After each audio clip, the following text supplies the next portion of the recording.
karena ia berhasil mengantarkan mahasiswanya meraih satu titel akademik tertentu.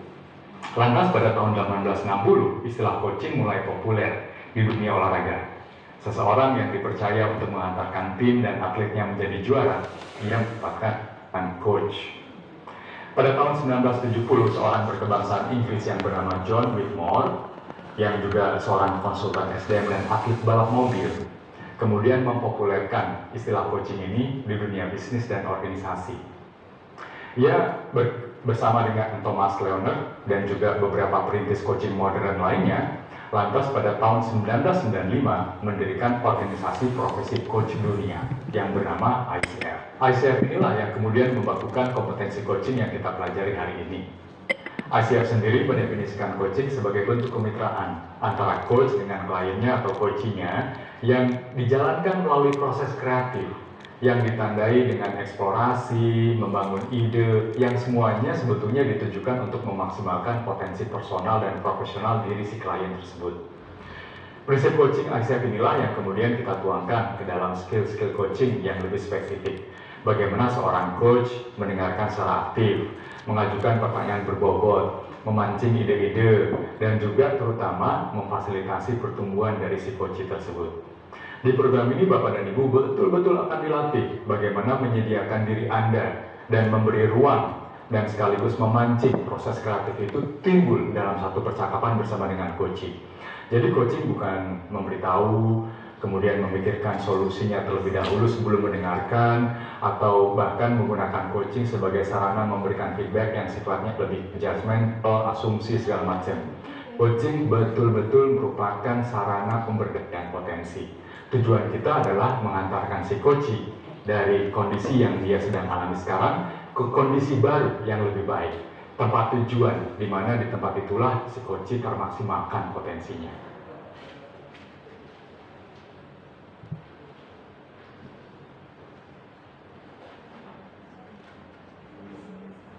Ya, sudah semakin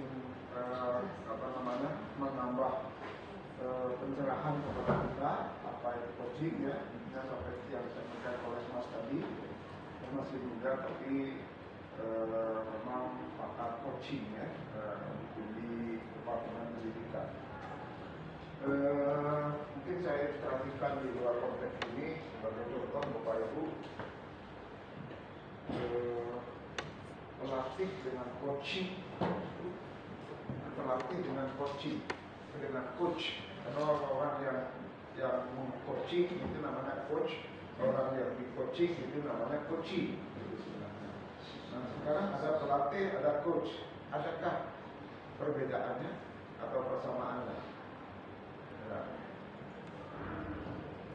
Persamaan pelatih, training, trainer. Nah, kemarin sudah ada trainer. Ya, ada dengan coach. Ada ya, persamaannya ada. Apa persamaannya?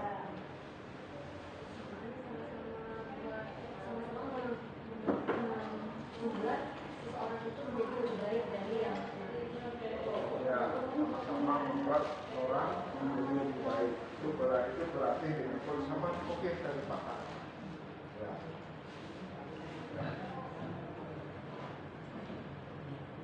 Karena seseorang kadang sebagai coach sekaligus sebagai pelatih, tapi pengawas bukan sebagai pelatih. Nah itu bedanya. Nanti ingat, contohnya Sintayong, dia sekaligus pelatih juga sekaligus coach. Tahu ya Sintayong ya? Siapa itu? Dakara dengan Iya, kalahkan itu. Iya, beliau sebagai pelatih juga sebagai coach. Nah, itu namanya. Karena memberdayakan. Apakah yang masuk klub Garuda orang yang belum pandai main bola? Sudah. Sudah kan? Sudah. Sebelumnya sudah berlaku bermain di Eropa, di mana sekarang ada pemain Indonesia keturunan naturalisasi kan itu contoh. Sudah punya. Nah, namun ada trik-trik lain oleh Sintayong yang dia lebih memberdayakan tapi tidak melatihnya. tidak melatihnya, cuma mendorongnya. Ya, mendorongnya. Kalau lebih maksimal, mengatakannya. Kita dapat kesempatan sebagai coach. Itu satu contoh ya. Pak, dikasih tahu dulu Pak, Sintayong itu mungkin baca dan tahu Pak. Sintayong sudah ya. Ada yang nggak tahu pelatihnya. Ada yang nggak tahu pelatih nasional. Kalau kemarin saya bilang saya suruh nonton bola kan, ada kalah kan kemarin sama Cina. Oke, Sintayong itu pelatih nasional timnas kita ya.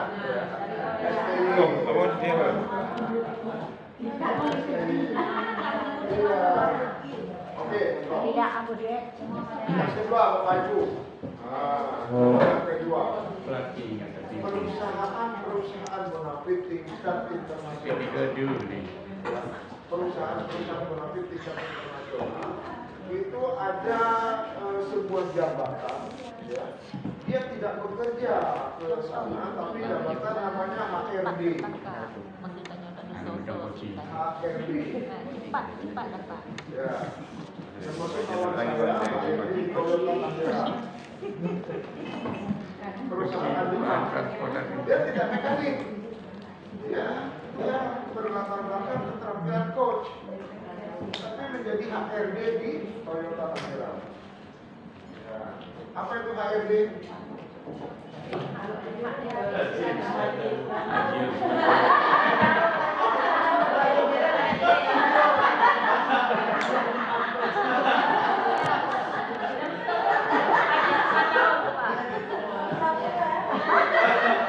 Pancu minyak.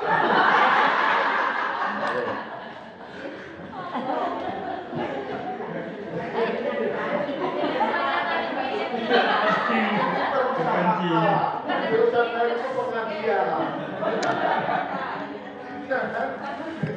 Karena kan pengajian. Ada politik ya. Karena dari PKB ya. Oke, HRD itu namanya dari Human Development Resources. Human Development Resources. Jadi dia sebagai Office of HRD. Ya, ada selalu, ya kan? Oh, lumayan gajinya kan mau jadi HRD, tapi keterampilannya harus sama menghadapi apakah itu direkturnya, itu karena direktur kadang-kadang mengalami kelesuan. Perusahaan mengalami kelesuan, HRD-nya bergerak. Bagian pemasaran, panggil, di coach lagi, kan itu tentang HRD. Makanya mobil bersaing ya, selalu bersaing. Persaingan itu pasti persaingan mereka pada tingkat tinggi, bukan persaingan lagi main parah lah, main apabila kurang itu sampai main apa santet ya. Mereka mengembangkan potensinya, bidang mekaniknya, bidang pemasarannya, bidang desainnya itu. Nah, itu yang untuk mengcoach mereka itulah HRD, official HRD. Ya, makanya itu. Nah itu banyak coach. Bagaimana? Dia sudah punya potensi yang mau di-coaching, tetapi karena ada sesuatu hal lupa, lalai, ini kesibukan. Nah, makanya peran coach masuk lagi, mengembangkan lagi potensinya, menyadarkan kembali. Itu ya. Jadi tugas Bapak Ibu sebagai pengawas sekolah yang dengan coaching ini itu yang menyadarkan kepala sekolah yang akan sadar selama ini. Karena mungkin dia punya keterampilan itu bagi kepala sekolah yang sudah memiliki keterampilan, tapi kok sekolahnya nggak maju gitu. Itu berarti menyadarkan. Yang kedua memperdayakan potensi. Dia punya potensi, cuma potensinya nggak digunakan. Potensi yang kemarin itu ya, asetnya nggak digunakan. Nah itu melalui coaching ini, bagaimana kepala sekolah mau mengembangkan potensinya, mau memberdayakan asetnya, yang memiliki itu tugasnya.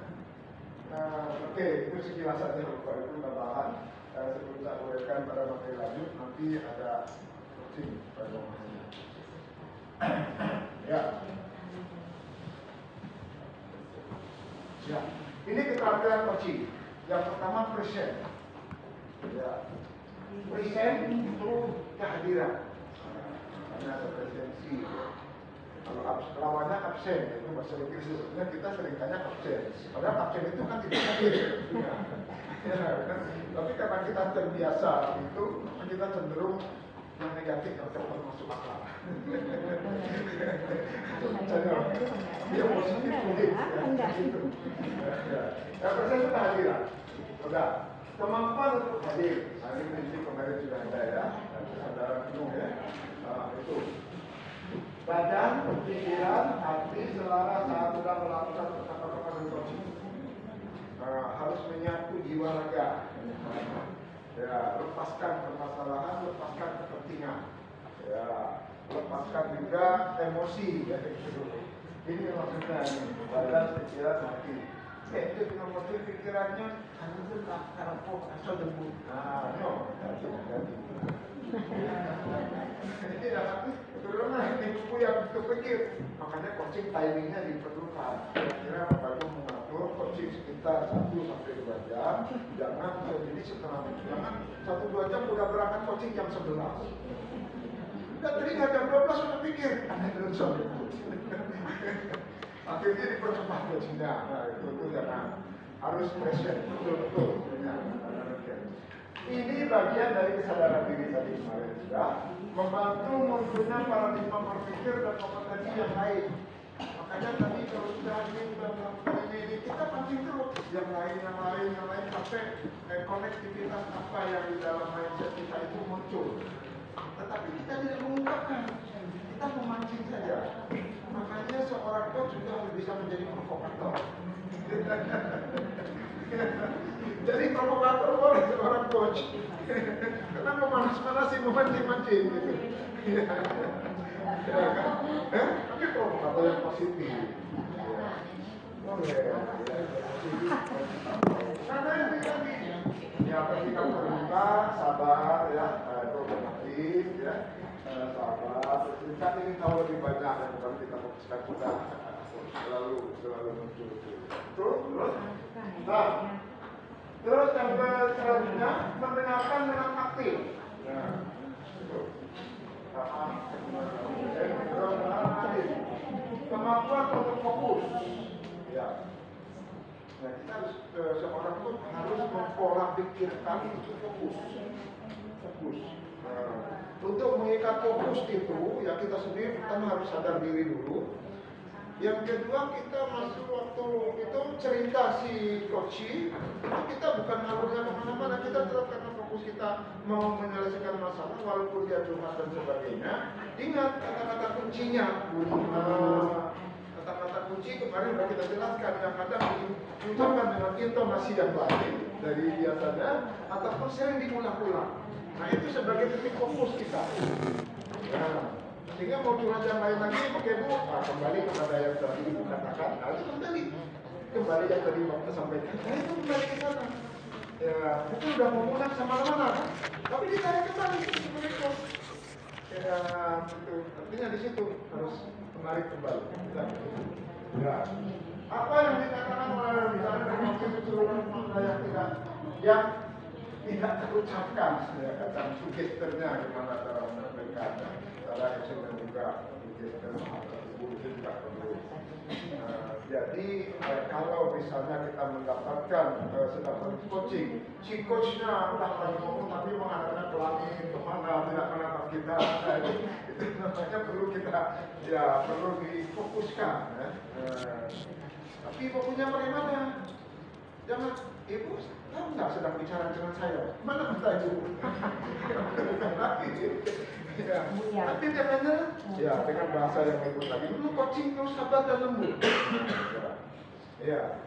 Kawan saya betul orangnya lembut, orang Asmari itu. Jadi dia orang Aceh. Jadi apa namanya itu lembutnya. Itu lembut artinya bagaimana waktu dia melihat ini?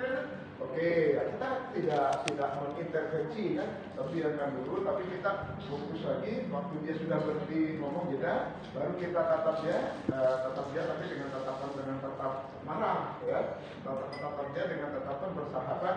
Oke Bu, terima kasih Bu sudah menjelaskan banyak. Akhirnya kita menceritakan, mungkin bisa kita lagi Bu dengan ini. Nah gitu. Nah, Bapak Ibu pernah jumpai nggak? Biasa kepala sekolah tentang ngomong terus, tapi matanya ada kemana? Ada? Iya. Dalam hati, kalau saya tapi kalau sudah kuat jangan. Sudah, jangan. Harus bukan itu. Bagaimana cara menarik pokoknya? Bilangkan dia selesai ngomong, tapi selesai ngomong kita tarik kembali. Ke fokus permasalahan. Oke. Terus ada 3 alasan untuk kadang-kadang tidak bisa menyenangkan kadang-kadang ya. Seorang pengawas harus bisa menyenangkan. Artinya bukan secara fisik saja, tapi secara non-fisik. Ya. Karena nampak kalau kita mendengarkan secara fisik saja, ya secara non-fisik tapi tidak menyenangkan. Ini contohnya begini. Artinya dia yang sampaikan itu asumsi. Asumsi itu cenderung kepada pendapat kita, pendapat si pengawas, pendapat si coach. Itu asumsi. Kesimpulannya bukan pada hal yang dibicara, tapi sudah kita memiliki. Jangan membawa ke kesimpulan itu jangan. Itu asumsi, tidak berdasarkan fakta, tidak berdasarkan pada apa yang diinginkan. Terus kita menjudgment, label. Kita mendengar kata-kata yang disuruh ngomong dalam hati kita, bukan saya banget bapak ini. Seperti ini. Itu tidak ada. Mana betul? Kita tetap fokus saja. Kita tidak tapi kata-kata yang diulang, kata-kata itu menjadi catatan kita. Tetapi begitu dia berhenti ngomong, baru kita masuk lagi ke arti tadi ya kata-kata yang diulang. Fokus ke sana. Itu asosiasi mengkait-kaitkan. Ini itu sekolah tetangga ibu beres dengan bomnya laporannya itu asosiatif nggak boleh itu bapak itu berhasil membina gurunya itu nggak boleh dalam proses coaching nggak boleh seperti itu mengasosiasi nggak boleh karena harus tumbuh from himself kalau tumbuh dari dirinya harus tumbuh dari dirinya. Kalau sudah dipikirkan dengan asosiasi boleh. Ya kalau mungkin sedang menjelaskan, sedang mantap sebagai contoh yang saya katakan itu bisa. Kan? Tapi pada saat kita sudah turun coaching itu tidak boleh. Ya, kalau anak-anak tadi yang kemarin ada saya ceritakan, yang orang tua anaknya bermasalah. Kan sudah mengkait-kaitkan di coach dengan tidak sadar itu. Kalau kita berikan itu ya pada kita tadi begitu insya Allah. Jadi membangun dan akhirnya muncul dari dalam diri. Tapi kita dari nah di sini ya terasa betapa beratnya jadi coach. Terus apa? Terus mendengar kunci ada mendengar fisiknya, tapi fisiknya tadi itu memang itu harus ada. Jadi kalau nanti bapak ibu kalau sudah pandai coach untuk menghadapi suami pun bisa coaching. Untuk menghadapi istri bapak pun bisa coaching. Ya karena begitu anak-anak bisa karena di mana saja bisa coach. Baik, meneruskan. Nah, kalau sudah tadi hadir sepenuh jiwa, sepenuh hati, sudah mendengarkan juga dengan sepenuh kesadarannya, itu yang selanjutnya kita harus pertanyaannya. Nah, sangat tabu untuk mengatakan mengapa? Itu mengapa? Ya. Oke, misalnya kita mau perencanaan ini karena yang berbasis data ini. Oke, nah kita sudah fokus bagaimana kepala sekolah mau dan mampu untuk menggunakan lapor pendidikan. Namun kita tahu kepala sekolah ini jangankan menganalisis, membaca pun kadang tidak. Nah, tapi kita harus tahu begitu masuk misalnya contoh. Kepala sekolah yang memang tidak membaca menganalisis rapor pendidikan, misalnya, ya kita datang. Sudah itu kita datang tadi present penuh hati. Oke, tujuan kita coach bagaimana Bapak ini mau menganalisis rapor ke BD. Tujuan kita tidak mindset kita ya. Mindset kita begitu, kita simpan. Jadi waktu datang kita masuk presiden otomatis kita jangan paradigma melabel kepala sekolah ini malas membaca, melabel itu jangan ada dulu. Bahkan saya sapa, misalkan kita dulu ada waktunya yang major, apalagi kita oh ya, apa namanya, ada waktu kita berbicara, ya ini kita juga berdua jam berbicara. Mungkin kepala sekolah tanya, oh ya Pak, kalau kepala sekolah itu ada hal penting yang mau kita bicarakan. Kalau kepala sekolah sudah merasa diri, tapi kalau belum ini, apa yang mau dibicarakan? Ya, kan itu tanyanya. Ya kita buka lagi. Oh ya, begini itu tentang pendidikan kita ya, sekolah kita alhamdulillah. Dipuji dulu. Jangan langsung nih sekolah kita sudah mendapat begini, alhamdulillah luar biasa. Ini ada ini ya kan? Ya sudah didukung, pasti tersambil ya, tersambil. Jangankan mempelajari manusia, harga Allah aja kita bertaruh alhamdulillah dulu kan. Iya Pak ya. Alhamdulillah kan memuji ya. Ini kan manusia begitu juga Pak. Ya begitu ya, itu maksudnya kan. Ada yang berkata sertai alhamdulillah dulu. Ya, alhamdulillah dulu kan. Ya itu artinya gitu. Jadi di sana kita menawarkan hati ya. Setelah satu begini baru kita melihat ya kan. Oh iya, Bapak, kegiatan kita ini, apa yang sudah kita lakukan ini, Bapak ini, tidak cerita kegiatan-kegiatannya sudah ya, terus. Nah, terus kegiatan untuk meningkatkan apa namanya kompetensi guru di mana? Baru kita ngatur, sudah lakukan belum? Ya. Maksudnya mungkin hanya yang kompetensi guru misalnya tingkat keberhasilan atau pendidikan kita kan masih belum optimal, baru dikoneksikan ke sana. Ya, belum dikoneksikan optimal. Mungkin dia sadar, oh ya Pak, nanti saya lihat rapor pendidikan dulu misalnya. Silahkan kalau dia mau bilang pendidikan dulu. Itu kan udah mulai peluang dia untuk membaca kan. Yang tadinya kita dengar dijangankan menganalisis baca. Nah baru, oh lebih baik Pak, oke baca rapor pendidikan. Nah begitu ada data rapor pendidikan, oh pasti ada yang merah Pak nomor isinya. Nah ini yang saya maksud misalnya. Nah dengan ini kita telusuri apa sebabnya, apa. Yang kedua, respon seperti apa yang harus dilakukan oleh Ibu Lisa? Yang seharusnya Ibu Lisa dapat yaitu yang pertama, menggali kembali informasi dari kepala sekolah terkait upaya-upaya apa yang sudah dilakukan kepala sekolah dalam mengelola lahan halaman yang luas. Kemudian, Ibu Lisa dapat menanyakan bagaimana dengan pembagian tugas rekan kebun. Dan selanjutnya, bagaimana upaya-upaya yang sudah dilakukan kepala sekolah dalam membina tersebut. Nah, inilah presentasi dari kelompok kami. Terima kasih. Assalamualaikum warahmatullahi wabarakatuh.